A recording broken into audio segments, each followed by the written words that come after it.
Student good morning. देखिए, pair of linear equation की ये तीसरी क्लास है। 2 क्लास में ऑलरेडी दे चुकी हूँ जिसमें मैंने आप लोगों को सारे बेसिक्स क्लियर कर दिए कि किस तरह से हम पेयर ऑफ लीनियर इक्वेशंस को सॉल्व करते हैं 3 मेथड से।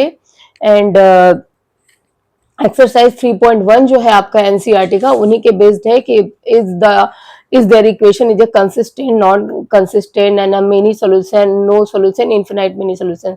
तो ये जो एक्सरसाइज फर्स्ट है 3.1 वो आप मेरे 2 लेक्चर से जो इसकी ऑलरेडी मैं दे चुकी हूँ वहां से आप देखकर उसको कर सकते हो। तो चलिए आज की क्लास में हम लोग एनसीईआरटी का एक्सरसाइज 3.2 करने जा रहे हैं और 3.2 में भी हम स्टेटमेंट बेस्ड क्वेश्चन करेंगे जिसमें मैं क्वेश्चन नंबर 3 का फर्स्ट ले रही हूँ। 3 से ही 3 के फर्स्ट से ही स्टेटमेंट क्वेश्चन है।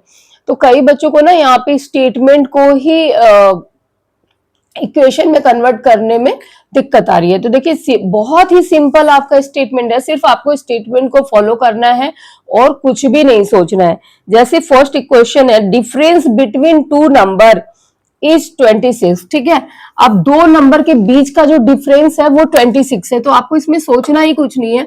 2 नंबर, एक नंबर आप x लोगे, दूसरा नंबर आप y लोगे, इनके बीच का डिफरेंस 26 है। बस ऐसे लिख दिया हमने क्योंकि इनके बीच का गैप है ना, वो 26 है। ये तो आप नॉर्मल माइंड देख सकते हो, इसमें और कुछ ऐसी हार्ड एंड फास्ट चीजें हैं नहीं। सेकंड स्टेटमेंट कह रहे हैं इसमें 1 number is 3 times the other. तो सपोज हम 1 नंबर, एक नंबर जो है ना वो हमारा दूसरे नंबर का 3 टाइम्स है। इट मीन्स कि 1 नंबर ईच के लिए इक्वल टू लगाएंगे और 3 टाइम्स है तो 3y लगेंगे। तो दिस वे हमें 2 इक्वेशन मिल जा रहा है। पहला इक्वेशन तो ये मिल गया, दूसरा इक्वेशन आप इस तरह से लिख लोगे x minus 3y equal to 0। ठीक है, अब जब आपके पास 2 इक्वेशन आ जाते हैं ये, तो आपको इसको आसानी से आप इलिमिनेशन मेथड से सॉल्व कर लोगे। मैंने यहाँ पे क्या किया, मैंने आपको क्लास लेक्चर 1 में इसकी फर्स्ट क्लास में समझा दिया है कि इलिमिनेशन से हम लोग क्या करते हैं, सब्ट्रैक्शन करते हैं तो साइन चेंज करते हैं। यहाँ साइन चेंज कर दिया है, यहाँ पे प्लस हुआ, यहाँ पे भी। जब भी साइन चेंज करोगे तीनों में करोगे। और क्यों किया है आपको पता है, क्योंकि हमें इनको कैंसिल करना है। ठीक है, अब देखिए यहाँ पे प्लस 2y आ जाता है और ये आपका 26। तो इस तरह y की वैल्यू हमारे पास 13 आ जाएगी और x की वैल्यू फिर आप रखोगे तो 3 इंटू 13 दैट इज 39। तो बहुत ही सिंपल था। स्टेटमेंट को जैसे ही हमने इक्वेशन में कन्वर्ट किया तो हमें राइट इक्वेशन में कन्वर्ट करते ही हमें आंसर मिल गया। चलिए अब इसके बाद हम लोग सेकंड स्टेटमेंट को करते हैं, किस तरह क्या होगा उसका। सेकंड आपका स्टेटमेंट गिवन है यहाँ पे, the larger of two supplementary angles exceed the smaller by 18 degree. देखिए एक ही लाइन में दोनों ही इक्वेशंस छुपे हुए हैं। तो कई बच्चे क्या है ना, पीछे एनसीईआरटी के आंसर्स में इनके इक्वेशंस दिए हुए हैं तो वो वहां से नोट डाउन करते हैं। बट अगर आप ऐसा करोगे तो आप स्टेटमेंट के ऊपर इक्वेशंस बिल्ड नहीं कर पाओगे और ये क्वेश्चंस आपके नहीं आ रहे हैं बोर्ड में या एग्जामिनेशन में। आपको इक्वेशन बनाना आना चाहिए।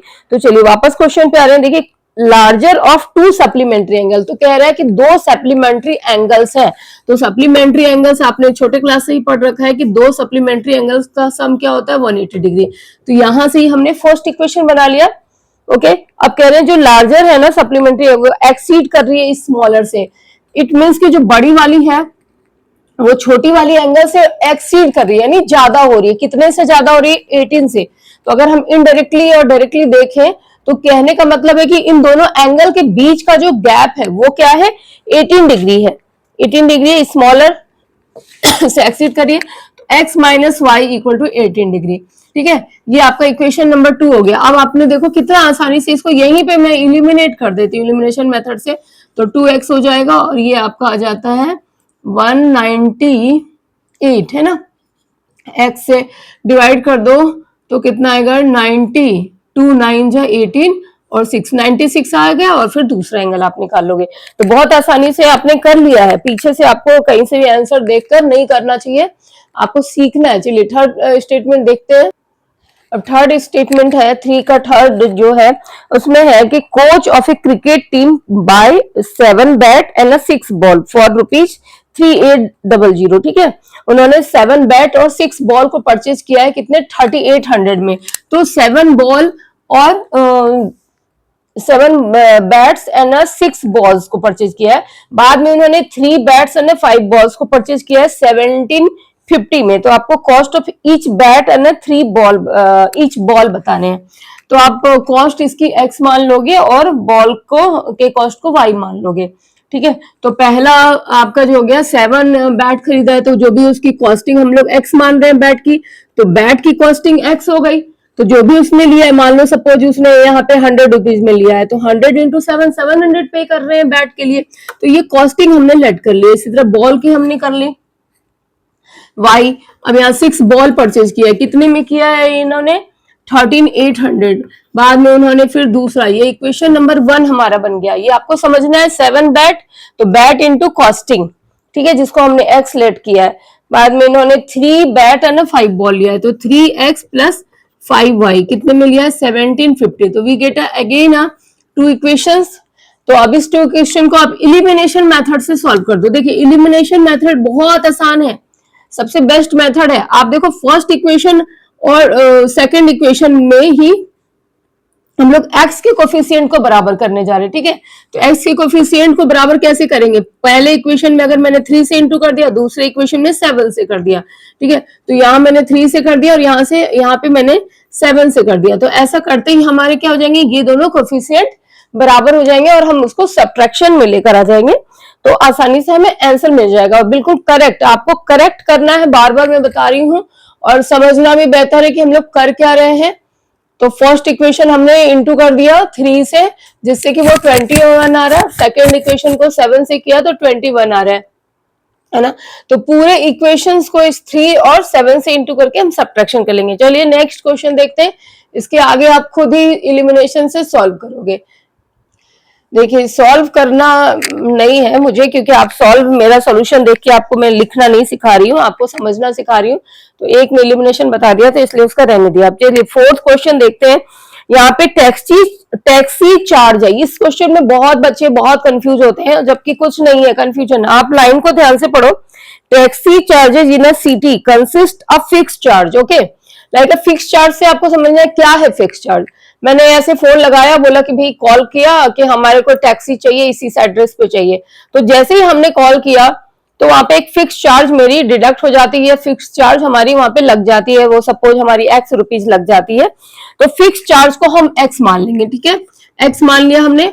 अब इसके नेक्स्ट आगे है, जनरली ऐसा होता नहीं है, इसलिए बच्चे समझते नहीं है कि अरे हमने तो टैक्सी पे हम कहीं गए ही नहीं और हमारे कैसे हो गए। लेकिन आप देखोगे कि टैक्सी चार्जेज, या कई बार आप ओला वगैरह इस तरह देखो कि आपने बुक किया ना, तो कुछ फिक्स चार्ज आपके डिडक्ट हो जाते हैं। जब आप दूसरी बार करते हो तो कुछ आपके डिडक्शन हो जाती है, क्योंकि उनका एक बुकिंग पे ही चार्ज डिडक्ट होता है। तो फिक्स चार्ज आपका ये हो गया, एक्स मान लिया हमने। और नेक्स्ट है डिस्टेंस कवर्ड। जो डिस्टेंस कवर कर रहे हैं उसके लिए कुछ चार्जेज होगी। तो ऑब्वियसली अगर हम 5 किलोमीटर करेंगे तो उसके हिसाब से होगी, 10 किलोमीटर करेंगे उसके हिसाब से होगी। तो यहाँ पे for a distance of 10 kilometre he the charge paid 105। तो 10 किलोमीटर यानी 10 इंटू वाई हमने क्या लिया, पर किलोमीटर। तो जितना भी हमारा 10 किलोमीटर हुआ और ये पर किलोमीटर चार्ज जो भी हुआ, तो इसको मिलाकर उसने 105 दिया। ये हमारा इक्वेशन 1 आ जाता है। फिक्स चार्ज को आपको रखना है, ओके। नेक्स्ट इक्वेशन फिर इसी तरह से आ जाएगा। यहाँ पे अगर 15 किलोमीटर की जर्नी वो करते हैं तो 155 रुपए देते हैं। तो x प्लस 15y और 115। अब यहाँ पे भी इलिमिनेशन से आप करोगे। देखिए यहाँ आपको इक्वेट करने की जरूरत नहीं है, क्योंकि इसका कोफिशिएंट भी 1 है, इसका 1 है। तो आप सीधे यहाँ सब्ट्रैक्शन लगा दोगे। क्या लगा दोगे, सब्ट्रैक्शन लगा दोगे, और x की वैल्यू, ये x कैंसिल हो जाएगा। तो यहाँ से हमें -5y, और इसको भी आपने किया तो -50 आ जाता है। y के दोनों तरफ माइनस हो तो कैंसिल हो जाती है ऑटोमेटिक, ठीक है। तो y की वैल्यू हमारी जो है वो आ जाती है 10। तो x पे यहाँ पे आप इक्वेशन, किसी भी equation, any equation you are comfortable, जिस भी इक्वेशन में आप कंफर्टेबल हो वहां पे आप इसकी वैल्यू डालकर इसकी वैल्यू निकाल लोगे x की। चलिए नेक्स्ट क्वेश्चन देखते हैं। नेक्स्ट क्वेश्चन है आपका यहाँ पे फ्रैक्शन का। अब fraction becomes 9/11 if 2 is added both numerator and denominator, and if 3 is added both numerator and denominator we get it becomes a 5/6, ठीक है। इतना इजी क्वेश्चन है। आप देखो अगर फ्रैक्शन के बारे में बात हो रही है तो ऑब्वियसली फ्रैक्शन क्या होती है, न्यूमरेटर और डिनोमिनेटर की फॉर्म में होती है। तो x बाय वाई हमने लेट किया है, ठीक है। ये काम करना है। और इसमें भी बच्चे गलती कर रहे हैं, इसमें क्या गलत करने के कोई चांस ही नहीं है। इसलिए मैं आपको बता रही हूँ कि आप अगर 10th में अभी नए बच्चे आए हो, इस क्लास को ज्वाइन कर लोगे तो आपको बहुत आसानी से, आप देखो अब हार्डली ये 15 मिनट में एक्सरसाइज खत्म हो जाती है।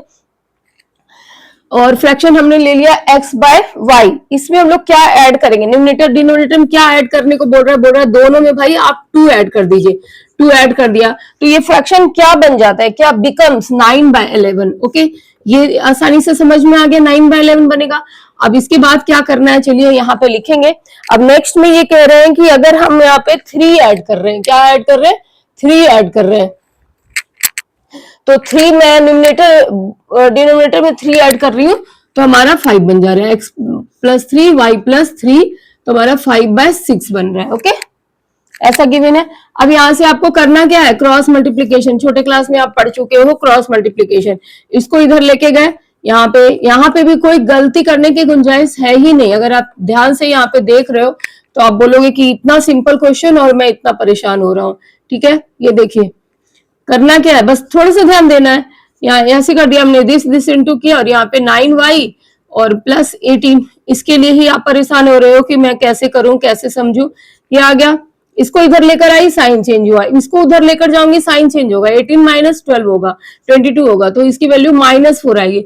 अब इसमें आप +4 दो, इट्स योर मिस्टेक ना कि +4 लिख रहे हैं और बोल रहे हैं कि हमारा आंसर क्यों गलत आ रहा है, तो इस पे ध्यान देना है। दूसरा इक्वेशन यहाँ पे भी सेम इसी तरह से हम क्रॉस मल्टीप्लाई करेंगे and we get a sum equation like 5y plus 15। Again I am transferring the side से हम ट्रांसफर कर रहे हैं, 15 माइनस 18, तो what you get 6x minus 5y equal to -3। ठीक है, कुछ भी ऊपर से जाना नहीं चाहिए, दिमाग में आना चाहिए। अब हो गया। अब हम आगे किस सिचुएशन में, इलिमिनेशन। अब हमें इलिमिनेशन से इसको क्या कर लेना है, सॉल्व कर लेना है। अब आप बोलोगे कैसे करें भाई, इतने बड़े बड़े नंबर हैं, तो आप फर्स्ट इक्वेशन को किससे इंटू कर दोगे, 6 से कर दोगे। क्यों 6 से करोगे, यहाँ पे 6 है, ठीक है, और सेकेंड वाले इक्वेशन को 11 से कर दोगे तो ये 66 हो जाएगा, ये भी 66 हो जाएगा। लेकिन ये भी ध्यान रखना है आपको, जो मैंने क्लास इसके लीनियर के पहले क्लास में बता चुकी हूं मैं कि हम मल्टीप्लाई कर रहे हैं तो पूरे ही इक्वेशंस में मल्टीप्लाई कर रहे हैं, not in a single x के कोफिशिएंट में मल्टीप्लाई हो रही है या यहाँ पे आप पूरे एक में कर रहे हो। तो 11 6 जा 66, 11 5 जा 55, 11 3 जा 33, पूरा ही करना है और सब्ट्रैक्ट कर लेना है। तो होप ये भी क्वेश्चन आपको क्लियर हो गया होगा। तो प्रैक्टिस करो अभी से, क्योंकि कोई आपके बदले में आप ही को एग्जाम देने, कोई किसी टीचर या किसी और को नहीं देने। चलिए नेक्स्ट क्वेश्चन हम लोग 3 का 5th देख रहे हैं, 3 का 5th 6th देख रहे हैं, जो एज बेस्ड क्वेश्चन है। तो एज बेस्ड क्वेश्चन आपके डिफरेंट आ सकते हैं, डिफरेंट सिचुएशन, डिफरेंट स्टेटमेंट डालेंगे, बट आपको सीखना होगा यहाँ पे कि एज वाले क्वेश्चन है कैसे हम उसको स्टेटमेंट को ट्रांसफर करते हैं बिल्कुल करेक्ट इक्वेशन में। तो देखिए यहाँ आपके क्वेश्चन में है 5 years hence, ठीक है, 5 years hence, hence का मतलब आप समझिए 5 साल के बाद, इन अ फ्यूचर, हेंस मीन्स है इन अ फ्यूचर। ओके, तो पहला क्लियर होना चाहिए ना कि 5 years हेंस मीन्स क्या हो रहा है कि 5 साल के बाद।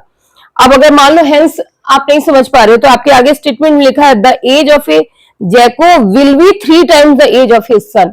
ठीक है, तो रिलेशन बता रहे हैं जैकोब का अपने बेटे के साथ में, और 5 साल के बाद का रिलेशन बता रहे हैं। तो अब 5 साल के बाद बताएं या 5 साल के पहले बताएं, आपको हमेशा ही क्या करना है, प्रेजेंट एज को लेट करना है। First of all you have to let the present age of the person. तो लेट हम कर लेंगे, let present age of Jacob, ठीक है, उसको मैंने x मान लिया, और उसके present age of his son, उसके बेटे के एज को हमने क्या मान लिया, y years मान लिया। ओके, इसको x years मान लिया। ये आप तो समझ गए क्या हमने, क्या प्रेजेंट एज तो लेट करना है या 2 वेरिएबल में करना है, 2 वेरिएबल ही पढ़ रहे हैं हम लोग। अब आप आ जाओ 5 साल के बाद, 5 years hence the age of Jacob will be. ठीक है, अब पहले हमें क्या करना है, यहाँ पे लगानी है ऐसे एक लाइन। अब 5 साल के बाद बोल रहे हैं तो आफ्टर 5 years, आफ्टर 5 years किसी की भी एज 5 साल के बाद क्या होगी, तो ऑब्वियसली उसकी एज में +5 हो जाएगा। तो फादर जो है जैकोब, उनकी एज x + 5 हो जाएगी, और सन की एज क्या हो जाएगी, यहाँ पे y + 5 हो जाएगी। ये तो बहुत ही बेसिक है, इसमें ऐसा क्या है जो आप बोलो कि नहीं नहीं मैं तो नहीं कर पा रहा हूं, मुझसे नहीं हो रहा है। दिस टाइप ऑफ क्वेश्चन तो नहीं होने चाहिए ना, ऐसी बातें तो होने के चांस ही नहीं है भाई। सिंपल है, सिंपल माइंड रखते हो आप तो ये क्वेश्चन क्यों नहीं कर सकते हो, बहुत आसानी से कर सकते हो कि हमने हेंस 5 साल के बाद का एज यहाँ पे लिख दिया। चलिए अब अब वापस आते हम स्टेटमेंट पे। कह रहे हैं age of Jacob, age of Jacob, बिल्कुल ध्यान से, the age of Jacob, age of Jacob 5 साल के बाद वाला हमें लेना है, यानी x+5, ठीक है। अकॉर्डिंग टू स्टेटमेंट हमने एज ऑफ जैकोब यहाँ पे लिख लिया, जो आपको विजिबल है अच्छे तरीके से। हमने स्टेटमेंट के हिसाब से एज ऑफ जैकोब लिखा है और 5 साल के बाद वाला लिखा है। विल बी है, विल बी का मतलब हमेशा समझो इक्वल टू डाल रहे हैं, विल बी वॉज इज का मतलब इक्वल टू, ठीक है। 3 टाइम्स, 3 टाइम्स का मतलब 3 से मल्टीप्लाई करना है, 3 times of his son age, son का एज y+5, ठीक है। कोई दिक्कत नहीं आई, आप इसको सिंप्लीफाई कर लो, x+5 3y+15। अब एक एक छोटे छोटे स्टेप्स को भी मैं बताती हूँ अपने क्लास में, क्योंकि मैं देखती हूँ जो मेरे बच्चे यहाँ पे पढ़ते हैं ना, वो सब इसी तरह की गलतियां कर करके ना अपने सारे नंबर कटवाते हैं और परेशान रहते हैं। तो वो तो गलतियां हैं ही नहीं, सिर्फ आपके नजरअंदाजी है और कंसंट्रेशन एकदम वीक है, बिल्कुल ध्यान नहीं देना है। तो क्या किया मैंने, इसको इस साइड ले आई और ये क्वेश्चन मिल गया। चलिए अब हम लोग आते हैं 5 years ago, 5 साल पहले। 5 साल पहले क्या कर लोगे आप, प्लस कर दोगे क्या, नहीं। 5 साल पहले ये x-5 थे, इनका बेटा y-5। 5 साल पहले मेरी एज क्या थी भाई, मैं अपने एज से, अभी प्रेजेंट एज से तो 5 कम करूंगी, आप अपने एज से 5 कम करोगे, तो ऐसे हमने कम किया। अब फिर स्टेटमेंट पे चलते हैं। जैकोब वॉज, जैकोब को ही बोला जा रहा है जैकोब वॉज, तो हमें क्या लेना है, अकॉर्डिंग टू क्वेश्चन जैकोब को ही लेना है x-5। वॉज का मतलब यहाँ मैंने अभी बोला था आपको हेंस विल, है ना, वॉज में भी हमने इक्वल टू लगाया। अब 7 टाइम्स कह रहे हैं अपने सन से, तो सन उसका y-5, तो यहाँ पे भी इक्वेशन हमारे पास आ गया x माइनस ये 7y में ले लूंगी इधर ही, और -35 इस side, you get a -35, don't write be +35, ध्यान रखना है प्लस माइनस का भी, और ये -5 जब उस साइड जाएगा तो आपका प्लस हो जाएगा। Now you get a x - 7y that is a -30, okay, clear है।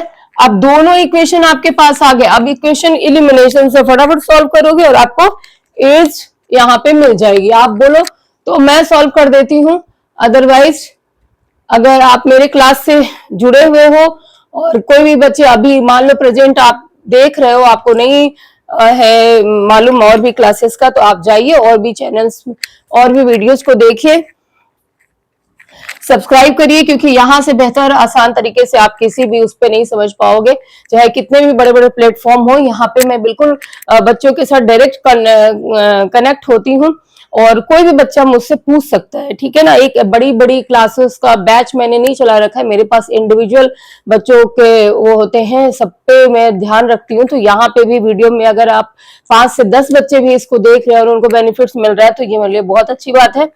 तो चलिए अब वापस हम इसको एलिमिनेट भी कर देते हैं। यहाँ पे मेरा x - 3y = 10 है, तो इसी इक्वेशंस को, इन दोनों इक्वेशंस को मैं यहाँ पे सॉल्व कर देती हूँ बहुत छोटे में। -30 दूसरा इक्वेशन मैंने लिखा, किसी को भी ऊपर नीचे लिख सकते हैं क्योंकि हम सब्ट्रैक्शन करने जा रहे हैं, ठीक है। और यहाँ पे देखो, यहाँ x का कोफिशिएंट सेम है, तो मैं यहाँ साइन बस चेंज कर दूंगी और कुछ नहीं करूंगी, मेरा ये कैंसिल हो गया। -7y में से +3y -4y, इन सब का ध्यान रखना है। ये -40 दोनों तरफ से माइनस है ना, तो कैंसिल कर दो। तो y, बच्चे की एज क्या हो गई, 10 आ गई। तो अब फादर की एज आप इस पे x की वैल्यू पे डालकर आप उसको निकाल लोगे। तो होप आपको ये क्लास, जो सिर्फ आपके कितने में थोड़ी सी बातें मैंने कर ली, अगर आप मुश्किल से 15 से 20 मिनट आप बैठते हो ध्यान से, तो ये ऐसे एक्सरसाइजेस है, इतने सिंपल है कि आप इसको 15 से 20 मिनट में ही कवर कर लोगे। और यहाँ से ये गारंटेड है कि आपके कॉन्फिडेंस जरूर बिल्डअप होंगे, चाहे जितना भी बच्चा आपका वीक हो, या आप स्टूडेंट देख रहे हो अभी वॉच कर रहे हो, या पेरेंट्स, आपका कितना भी बच्चा कमजोर हो ना, अगर आप उससे अटैच होकर के, बिल्कुल ग्राउंड होकर के उसके साथ बातें करते हैं, उसकी प्रॉब्लम समझते हैं और समझाते हैं उसे, तो मैं नहीं मान सकती कि उनकी कहीं से भी मैथ वीक हो सकती है। बस एक चीज है जो आप से हमें चाहिए होता है वो है कि आप कंसंट्रेट करिए आप टॉपिक पे, क्योंकि देखो पढ़ाई तो आपको ही करनी है, तो आप इससे भाग नहीं सकते हो कि भाई हमने कहीं से भी कॉपी कर लिया ना, कि पीछे से किसी की कॉपी से कॉपी कर लिया, कहीं से भी नोट डाउन कर लिया, तो ये सब चीजें आप फाइनल में नहीं कर पाओगे, एग्जाम्स में नहीं कर पाओगे। तो इसलिए प्लीज ध्यान दीजिए। और एक रिक्वेस्ट है, अगर आपको जरा भी क्वेश्चन यहाँ से बेनिफिट्स मिला हो तो प्लीज चैनल को सब्सक्राइब करिए, वीडियो को लाइक और शेयर करिए अपने फ्रेंड्स तक, और मेरे साथ जुड़िए।